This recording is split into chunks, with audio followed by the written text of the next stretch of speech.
கர்த்தருடைய பரிசுத்த நாமத்துக்கு மகிமை உண்டாவதாக. இன்றைக்கு கர்த்தர் உங்களுக்கு கொடுக்கிற வார்த்தை என்ன தெரியுமா? அப்போஸ்தலர் 9ஆம் அதிகாரம் அதனுடைய 6வது வசனம்.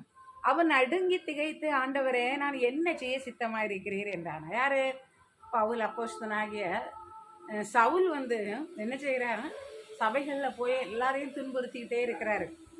இப்போ பாருங்க, ஒரு நாள் ஆண்டவர் தமஸ்குல இவரை சடுதியில் அவரை சந்திக்கிறார். அவருக்கு கண்ணு தெரியல. அந்த இடத்துல அவருக்கு எதுவுமே செய்ய முடியல. உடனே நடுங்கி போய் என்ன சொல்றாரு தெரியுமா? ஆண்டவரே நான் என்ன செய்ய நீ சித்தமா இருக்கிறேன். மனம் திரும்பிட்டாருங்க. ஆவியானவருடைய மகிமையை அவர் பார்த்துட்டாரு. நான் என்ன செய்ய நீ சித்தமா இருக்கிறேன் ஆண்டவரேன்னு கேட்குறாரு. உடனே ஆண்டவர் சொல்றாரு, என்ன சொல்றாரு? நீ என் சித்தத்தை செய்யணும். நீ அவருக்கு மேல ஒரு பெரிய திட்டத்தை கர்த்தர் வைக்கிறார். இன்னைக்கு ஒருவேளை தேவனுடைய சித்தத்தை செய்யவே முடியாம இருக்கீங்களா?